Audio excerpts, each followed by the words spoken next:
एक ऐसी कंपनी जो एक जमाने में 4 लाख में बिक गई थी, आज 7,000 करोड़ की है। एक ऐसी कहानी जिसमें है इटालियन शुरुआत, भारतीय मेहनत और एक बेटी का बदलाव। और सबसे शॉकिंग बात, टाटा ने इसे खरीदने की कोशिश की, लेकिन डील कैंसिल हो गई। आखिर ऐसा क्या हुआ? पूरी कहानी जानने के लिए वीडियो एंड तक जरूर देखना। शुरुआत कहां से हुई? सब कुछ शुरू होता है 30 नवंबर 1851 में, इटली के एक छोटे से शहर से, जहां एक इटालियन साइंटिस्ट फिलिस बिस्लेरी का जन्म हुआ। बचपन से ही उनकी रुचि साइंस और मिलिट्री एक्टिविटीज में थी। सिर्फ 14 साल की उम्र में उन्होंने इटली के इंडिपेंडेंस वॉर में हिस्सा लिया। 1866 में फिलिस बिस्लेरी ने इटली के नेशनल हीरो जियोसेपे गैरिबाल्डी के साथ लड़कर अपना योगदान दिया। बेजिका की लड़ाई में उन्होंने अपनी बहादुरी दिखाई, जिसमें उन्हें गोली भी लगी, लेकिन फिर भी उन्होंने लड़ना बंद नहीं किया। उनकी इस वीरता के लिए उन्हें silver medal for military valour से सम्मानित किया गया था। मिलिट्री के बाद उन्होंने अपनी chemical laboratory Phyllis Bisleri and company establish की। यहां उन्होंने फेरो चाइना बिस्लेरी नाम का एक हर्बल लिकर इन्वेंट किया, जो मलेरिया और एनीमिया के लिए इलाज के लिए यूज होता था। ये एक मेडिसिनल ड्रिंक थी जो चिंचोना बार्क यानी कि क्विनाइन, आयरन सॉल्ट्स और हर्ब से बनी थी। ये इटली में काफी पॉपुलर हो गई। फिलिस बिस्लेरी ने और भी कई इनोवेटिव चीजें डेवलप की, जैसे नोसेरा उम्ब्रा, ये एक नेचुरल मिनरल वाटर था। एसोनफेले, मलेरिया के इलाज के लिए एक quinine based medicine. Bisleri brand का इंडिया में आना कैसे हुआ, इस पर गौर फरमाते हैं। बिस्लेरी का नाम उनके फेरो चाइना ड्रिंक की वजह से फेमस हुआ, लेकिन मिनरल वाटर इंडस्ट्री में ये कैसे आई, चलिए जानते हैं। इटालियन बिजनेसमैन डॉक्टर सिजेरी रोसी और इंडियन एंटरप्रेन्योर खुशरू संतोख ने इंडिया में बिस्लेरी नाम से बॉटल वाटर बिजनेस स्टार्ट किया। पहले बिस्लेरी वाटर प्लांट थाने, मुंबई में एस्टेब्लिश हुआ, लेकिन एक प्रॉब्लम थी। उस समय बॉटल वाटर का कॉन्सेप्ट इंडिया में नया था। बिस्लेरी सिर्फ 5 स्टार होटल्स और लग्जरी रेस्टोरेंट में बिक रहा था। आम आदमी के लिए पैकेज वाटर का कॉन्सेप्ट नया और अजीब लग रहा था।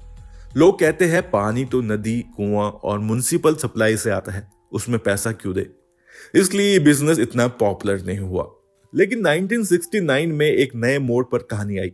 एक नए बिजनेसमैन ने इसका पोटेंशियल देखा और सिर्फ 4 लाख यानी कि 4 लाख में पूरा बिजनेस ब्रांड खरीद लिया। और जिसने डील क्रैक की वो थे पार्ले के रमेश चौहान। रमेश चौहान जो पहले ही थम्स अप, गोल्ड स्पॉट और लिम्का जैसे ब्रांड के लिए प्रसिद्ध थे, उन्होंने बिस्लेरी को अपना अगला मिशन बनाया। अगर हम रमेश चौहान की बात करें तो रमेश चौहान का बचपन से ही एक सपना था कुछ अलग कर दिखाने का। उनका बचपन मुंबई में बीता, जहां उन्होंने अपने पिताजी के बिजनेस को देखा और समझा।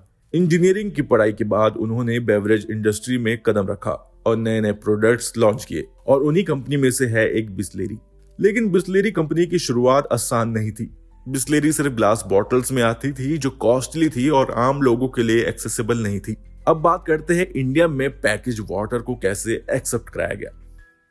शुरुआत में लोग पैसे देकर पानी लेने को तैयार नहीं थे। Then game change. Ramesh Chauhan ने एक स्मार्ट मूव किया, प्लास्टिक बॉटल इंट्रोड्यूस कर दी।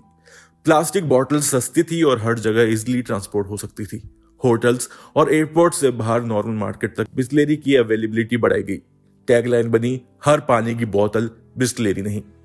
ये गेम चेंजर साबित हुआ। आम जनता ने बिस्लेरी को अपनाया और धीरे धीरे ये हर घर की जरूरत बन गई, और फिर बिस्लेरी सब जगह दिखने लगा। पर बिस्लेरी का सबसे बड़ा चैलेंज था मार्केट का कंपटीशन। जब 1990 यानी 1990s में global beverage giants Coca Cola और पेप्सी इंडिया आए, तो मार्केट एकदम कॉम्पिटिटिव हो गया। कोका कोला और पेप्सी ने मार्केट कैप्चर करना शुरू किया।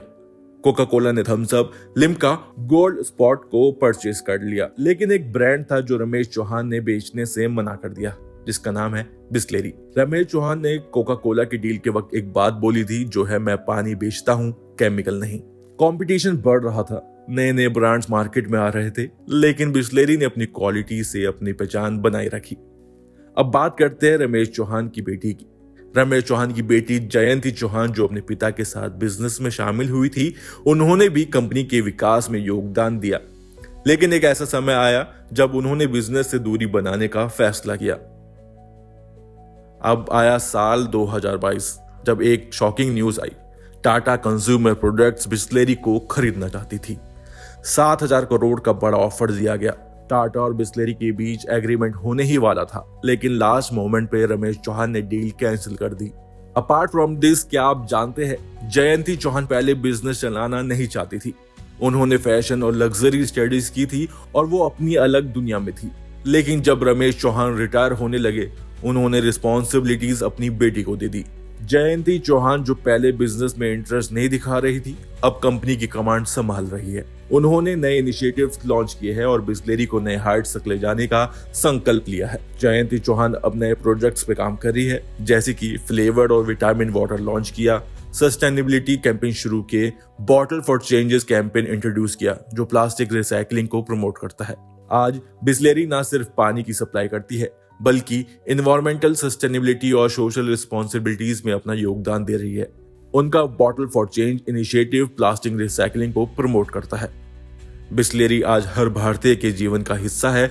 शहर हो या गांव, बिस्लेरी की बॉटल हर जगह दिखती है। ये सिर्फ एक ब्रांड नहीं, बल्कि विश्वास का दूसरा नाम बन चुका है। ये कहानी है एक सपने की, जो इटली से शुरू हुआ और भारत के हर कोने तक पहुंच गया।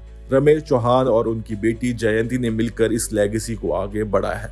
तो दोस्तों, आपको क्या लगता है, क्या जयंती चौहान अपने पिता की लेगेसी को नए हाइट्स तक ले जा पाएंगी? अगर टाटा ने बिस्लेरी खरीद लिया होता, तो क्या ये और भी बड़ा ब्रांड बन सकता था? कमेंट करके बताओ। और अगर आप बिस्लेरी पीते हो तो एक हार्ट ड्रॉप कर दो कमेंट सेक्शन में। अगर आपको ये कहानी पसंद आई हो तो लाइक ठोक दो, शेयर करो अपने दोस्तों के साथ और चैनल को सब्सक्राइब करो, ताकि आप ऐसी और पावरफुल बिजनेस कहानियां देखते रहो। मिलते हैं अगली वीडियो में एक नए सक्सेस स्टोरी के साथ। हर पानी की बोतल बिस्लेरी नहीं।